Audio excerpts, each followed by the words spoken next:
Hello, everyone. This is Piero San Giorgio. I'm very happy today to have as a guest Marcus Follin. Is that good pronunciation? It is. Also known as the Golden One, big channel on YouTube and on the internet. And I'm very pleased today to host you, Marcus, for your excellent book that came out, Dauntless, which has a great subtitle, which is a handbook for the quest for enlightenment and glory. I love that. I actually bought, you were kind enough to send me one, and I so much liked it that I bought another one for my son, for my two sons now. And I also got, which I think is great, I was wearing it today because it was cold this morning, your amazing hoodie with Perseus. I challenged my kids. I said, "Do you know who that is?" And they say, "Well, of course, it's Perseus with a Medusa." So that was good, and it's high quality, well done, and there's a lot of other nice merchandise that you have on your website, which I'll put the link below. But let's talk about your book. Why a book? What led you to write this excellent book?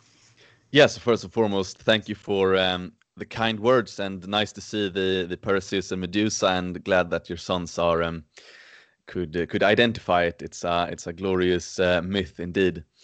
So basically, I of course I live in Sweden, and for a long time I've been averse to the Swedish regime. Then of course I understood that it's not only in Sweden, it's all of the West, all of Europe, basically, that many young men are basically being lied to in so many different ways. Of course, I've talked a lot about these issues in on my YouTube channel, in videos, but I wanted to have one place where I had all of my teachings, so to speak, all of my thoughts, all of my advice in one place. And that was sort of a way for me to help a lot of people, because when I see many things happening, to take an example, if I see a young man being completely out of shape because he is, he doesn't take care of himself, and I see he's unhappy, he has a low self-confidence, he doesn't like himself. So I thought to myself, how can I help many of these men, many of these young guys? Then I thought to myself, okay, I'm gonna write a book, and this is sort of the book I would wish I had read when I was 15 or something, because many of these things, no one is saying them, unless of course you look all throughout the internet. But I wanted to have one physical copy where everyone could just get the basics on how to survive and thrive in the modern world. So everything from training to relationships to I even quote your book. I talk about your book about survivalism, all of these different things that no one in school is going to tell you about survivalism, at least not in Sweden. They're not going to tell you about the negative effects of poor diet or anything like that. It's just other things you learn. So I thought, I'm gonna write it and have this as my contribution to restoring order to the West. Yes, I must say that it's I'm much older than you. I'm 49, and I was when I read the book, I was excited to read, of course, and I was not expecting much. I was saying, okay, it's you're a successful YouTuber. You have very much success in how you manage your own body, which is already something more successful than what I do. But certainly it was interesting. So I didn't know what to expect, and as I started to read, I saw that. And first of all, let me say that it's not hard to read, because a lot of young people who may watch this, they are scared of reading books because in school we're not trained anymore to read the big books and read fast. It's fast to read because every topic is in one sort of small chapter or big paragraph, and everyone teaches. It encompasses everything that a young man could need in life, from how you train, what you should eat, how you should behave yourself, even how you should dress and look, and how to think in a way and how you structure your thoughts. Of course, you give some of your opinions as well, but I thought that it is very complete, and I was surprised that there is so much information in what is relatively a short and quick to read book, which is really great. Because as we know, young people, they're not trained to read anymore. Maybe they go through school, they read 1 or 2 books, whereas in my time you had to read maybe 500, and in my parents' time you had to read 5,000. I'm exaggerating, maybe 1,000 books throughout your school years, and now this is complete. And would you say that today young people are lost? They're not finding anyone, no fathers, no government telling them the wholeness of life, which goes from body to mind? Yeah, definitely. So that was one of the reasons as well that I am, of course, angry at many of the things we see, and angry at. I'm a bit sad myself as well that I didn't have anyone telling me when I was 15. But then again, many things. So I'm 31 now, by the way. But a lot of these things, they weren't public knowledge 15 years ago. Such a thing as porn consumption, no one really knew it was that bad 15 years ago. So no one told me when I was 17 that, you shouldn't watch this because it's bad. No one told me that. Same thing when it comes to a lot of dietary advice. You had during the 80s this anti-fat propaganda campaign, mostly from the sugar industry. And of course, I'm born in 89, so I have grown up during the 90s also with, I had a quite good diet growing up, but in retrospect, what I will do different with my children is that they will get a lot more meat, a lot more animal fats, etc. So I'm sort of angry at many of the lies I've grown up with, or perhaps not lies, but the lack of information. Same thing if we're talking about the relationship between men and women. Of course, in feminist Sweden, you have a completely different attitude from school and from culture, which, if many young men, they hear that you should be in a certain way, and then women react very poorly to it because they want something completely different. But that's something completely different. It's something older men need to tell these younger men, because otherwise they might go out and have a completely different view of women that won't lead anywhere productive. So, and also, of course, if you look on role models from culture, from Hollywood, etc., it's degenerate rappers or whatever it might be, and they aren't really good role models at all. So I've tried to be at least somewhat. It might sound a bit arrogant to say it, but I've tried at least, and if I could give some direction in some regards, it's what I've tried to do, both of course on YouTube and other social media, but also in the book. So that's also want to get a handbook that is to the point, because a lot of many other authors they want to elaborate on a new way of thinking, and not much as what to do. And this is of course something you do well in your book as well, that you give actual advice, you give actual hands-on advice that you can incorporate. So that's also something I tried to do with Dauntless, that okay, I read this and I can directly incorporate it into my life. So it's not only a new ideology or a new philosophy for whatever. In fact, when I read the book, I found that contrary to what our enemies might expect or might say about you, and the same as me, is that they try to depict you and me or people like us as extremists. But when I read the book and when I read the advice, because a book is much more powerful long-term than a video on YouTube, because on a book, you can think a long time before you write a sentence and you can choose the words.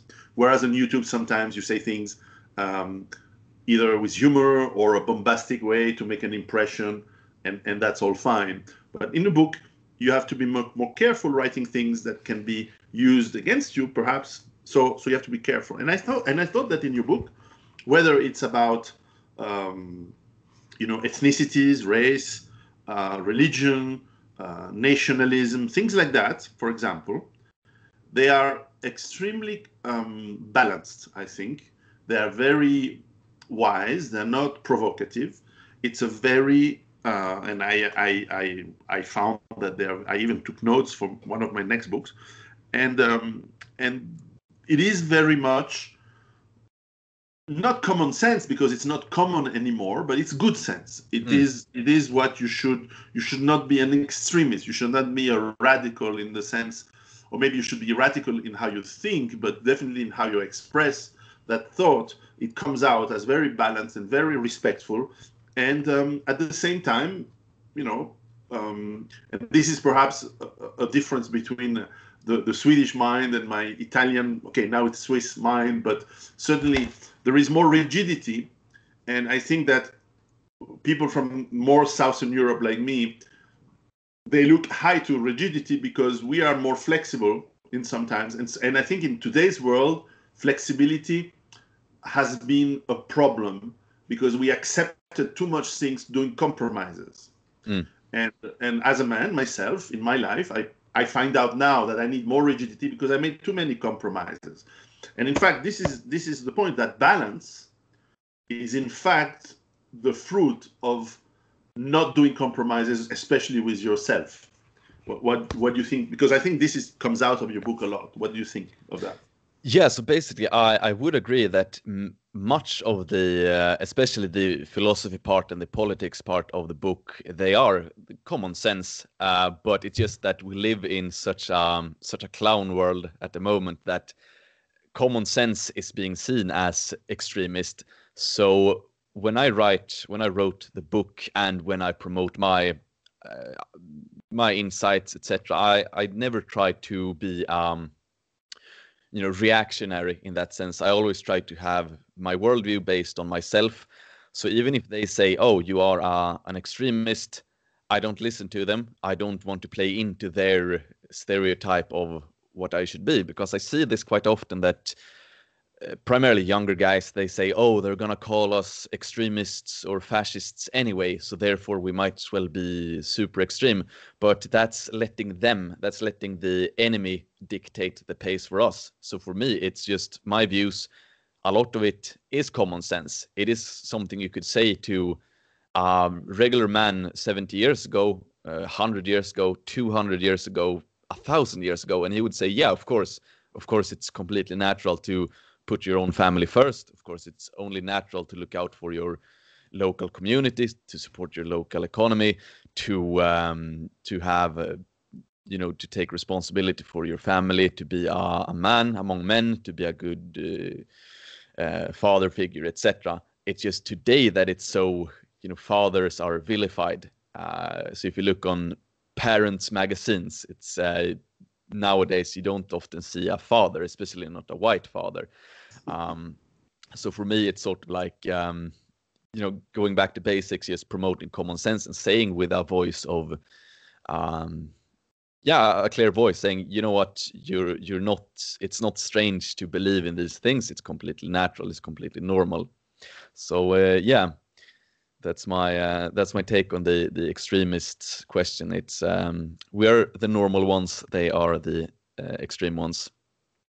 No, I agree. And unfortunately, these people who have very strong ideology, they have taken control of the universities in the 1920s and 1930s, and it's been worsening since.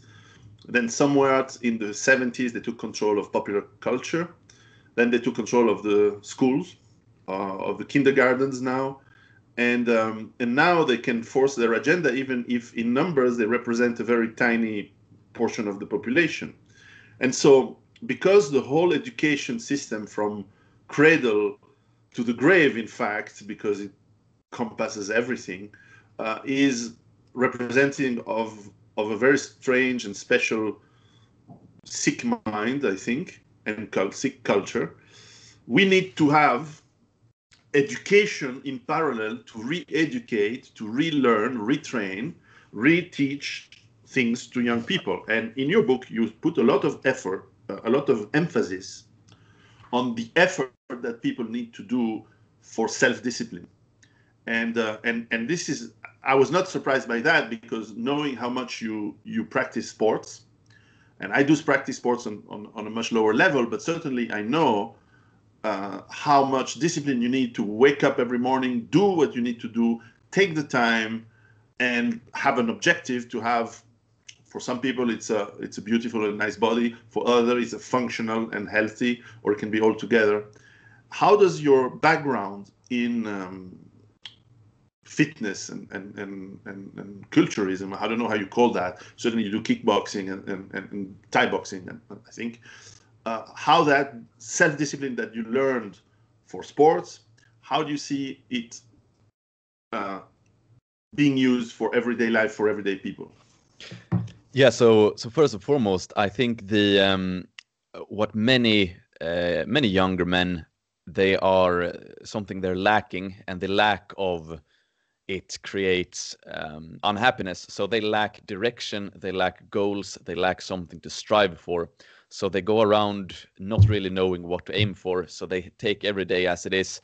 But I understand now that the lack of adventure, the lack of struggle, the lack of a higher goal to strive towards, it's making them unhappy. So therefore they compensate by doing a lot of different things. It might be drugs, it might be excessive video game playing, or it might be something that isn't really congruent with a long-term happiness.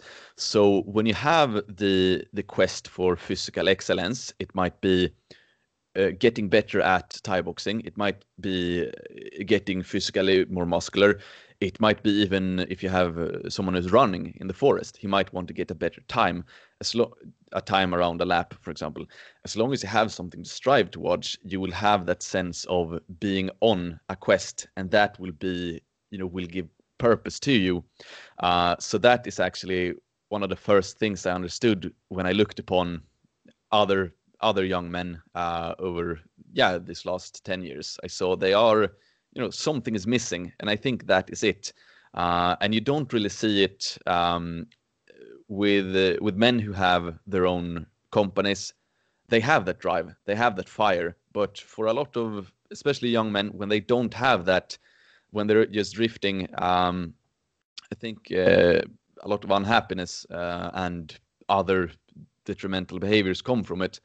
And in regards to the discipline aspect, when you start going to the gym, for example, it's like a big piece of the puzzle is being placed, and then smaller pieces are being placed there as well, such as sleep.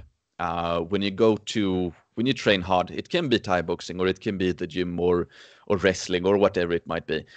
When you understand that you need a complete puzzle, and sleep is an integral part there as well, that will come into play. Then you understand, okay, diet is a good way. So automatically, when you start seeing results in the gym, when you start seeing that, oh, can I optimize this? Can I get better by adjusting lifestyle factors? Then you start putting all of these pieces into place. So that's where a good place to start with discipline, I'd say. It's when you understand that through discipline, you will get so many benefits. And when you get that taste of success in the gym, or in when you learn new stuff in a martial arts, or whatever it might be, when you get those small victories, the discipline will come much easier, because then you see a direct reward of it. So I'd say usually I give the gym as a good starting point, because then a lot of different things will fall into place naturally. In fact, having good physical exercise and fitness is a way to provoke endorphins and hormones that makes you feel good, and it's one of the best ways to get out of depression, and especially these times where there is a lot of young people, especially, who cannot get out, they cannot party, and this is a young people thing. They get depressed. They don't see a future, because there's no horizon out of what has been happening for a year and a half. I cannot even mention, because otherwise we get striked. And yet, and definitely sport, going running, going fighting, going even if you have to do it in your room, pull-ups and so on. and everything squats and whatever you need to do on your own will make you feel better. But of course the discipline is hard. So looking at videos on the internet of training and finding perhaps, how do you say, role models, people who, like you, for a lot of young people, and others can. When I was a kid, I used to like watch Arnold Schwarzenegger pumping iron, and I never went to big muscle development, but certainly the discipline that was required was fascinating to me, and so these. I just didn't like the fact that they all were almost half naked around with little. Yeah. I found that to look a bit gay, but I understand now it's to show the muscles, obviously. But it's a bit weird. But certainly you give in your book that spark. What would be? So I again we are talking about Dauntless, the book by Marcus Follin, the golden one. And I'll put again the link so that you can order. And again, the merchandise that is with around, the T-shirts. I actually also bought a T-shirt, but I don't have it here. But the hoodie is amazing, and it's very warm, because here in the farm we have nice spring days during the day. But in the morning, at 5 in the morning, when I go out and I walk and I check if everything is fine, when between 5 and 6, I'm certainly outside. It's a bit cold. And it's very warm one. It's not like those thin hoodies that you need a jacket on top. This one is really nice. So I'll put the link below. What would be the next projects that you have? What is your because you're also a father, so you're also a family man. So you're increasing the qualities to become a full man over time, it's a lifelong exercise. What are your next projects? Yeah, so first and foremost, again, thank you for the kind words of the hoodie. I'm quite pleased with it myself, if I may say so. So yeah, of course, long-term goal is to be a patriarch like yourself with a big family. So yeah, long-term goal. A bit short-term goal, of course, a lot of new things for Legio Gloria. So the clothing, I'm rocking a polo shirt here as well. So that's actually been my main focus ever since a while back, since I understood that YouTube wasn't really, being shadow banned, etc., wasn't really going upwards as much as I, in relation to the work I put in. So I focused more on the clothing as of late. Same thing with the supplement company. And then also I'm actually writing my second book at the moment. So Dauntless is, it's more a handbook on many things, what to do, how you can actively incorporate your certain things in your life. And the next book, which will hopefully be out later this year, it will more deal with the culture and the war on our minds. So it's more it's for people to read it and to be able to better withstand certain cultural influences that might be detrimental. So you see many things in culture. You always see the white man being bad. He's always immoral. He's always doing bad stuff. You see that continuously repeated in culture. So I pointed out in the book saying, okay, look out for this. So it's more about the mental aspect, how to avoid getting into a certain way of thinking. Because when you start believing that you are yourself, you are a bad individual just because of who you are, it won't be good for your mental well-being. It won't be good for your quality of life. And also it goes into the broader political struggle, that how we view ourselves. So at the moment, this is especially true in Sweden's situation. We have been conditioned in our minds to always put others first. So it's never about putting your own people first, because that's extremist or whatever. So I write a lot about trying to reconfigure our minds to believe that it's just as it was up until very recently. It's normal and good.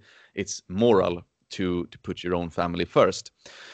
So that's it's sort of like a complement to Dauntless, but I talk more about culture, the mental aspect, how to rewire the way you think.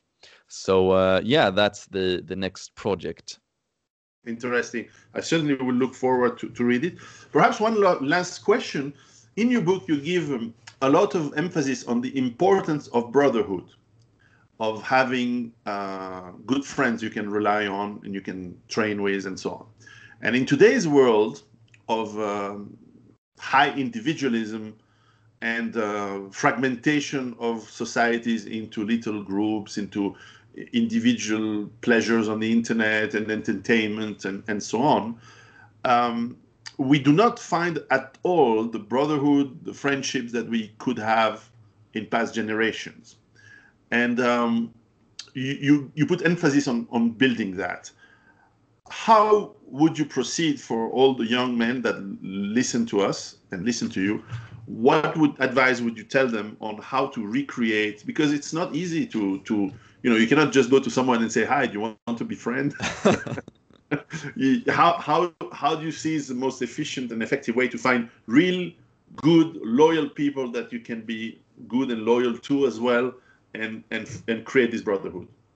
Yeah, it's a very good question. I get the question quite often actually from guys, and the general advice which I give, and also male friendship is supremely important, and I do believe that the enemy, so to speak, they do their best to dismantle male friendship. And again, if we're talking about culture, you often see male friendship being portrayed as maybe something gay, or maybe something it's seen as something they're trying to dismantle it, and that's a good sign for us that okay, male friendship, it is important, and it has always been important, and it will be important going forward as well, not only for mental well-being, but because if we want to create good change, groups of Männerbund, friendships, it's very important. And to respond to your question, I'd say that the way you conduct yourself is what you will attract. So if you want to attract in terms of friendship other men with similar qualities, you first need to build yourself up, and then you will give out a certain aura, you will shine like a light, and others will see okay, this guy is interested in training, in whatever it might be, different things. He might be interested in history, in culture, in art, in improving himself. He might like martial arts. He might like all of these different things because they usually go together. A certain type of man will be interested in certain types of things. So good places to find, of course, universities. They are a bit dominated by left-wing individuals, but you can still find good people, and then it's especially important if you carry yourself in a certain manner, people will spot you. I talk a lot about physiognomy, that you can look on someone and see, okay, is this guy is he on our side? Usually it's true. Not only you can look on someone, how if they carry themselves in a good way, if they take care of themselves, you can see if they're healthy. Usually you can see the glow in their face, as opposed to people who are not on our side, who are often very sickly looking, very frail, very different. So it's good to spot each other like that, and the aura you present. So the first step is to build yourself into someone you would like to be friends with, and then you will automatically attract similar, like-minded people. It's worked very well for me, at least over all these years, that automatically you end up in similar situations to. I mean, we're having this conversation now because of you give out a certain aura, I give out a certain aura, we find each other. So yeah, that's a good way to start, at least with yourself, and you will attract like-minded people eventually.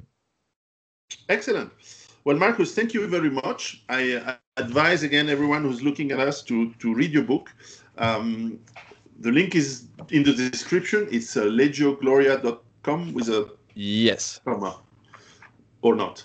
No, it's together. Legiogloria.com. Legiogloria.com. So yes. in case you don't watch the video and you're listening to it, that's where you want to go. And I've been there, easy to buy. You click, you select what you want. You have great merchandise, and easy to pay and get delivered very fast. So I advise you to do it. It's a great book. I look forward to your next one.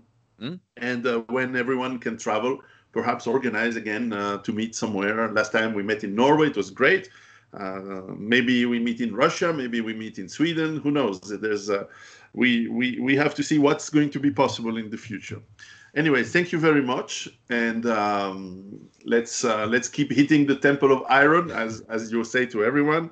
And we'll connect soon. Thank you very much. Yeah, thank you very much for having me. Good talking to you as always.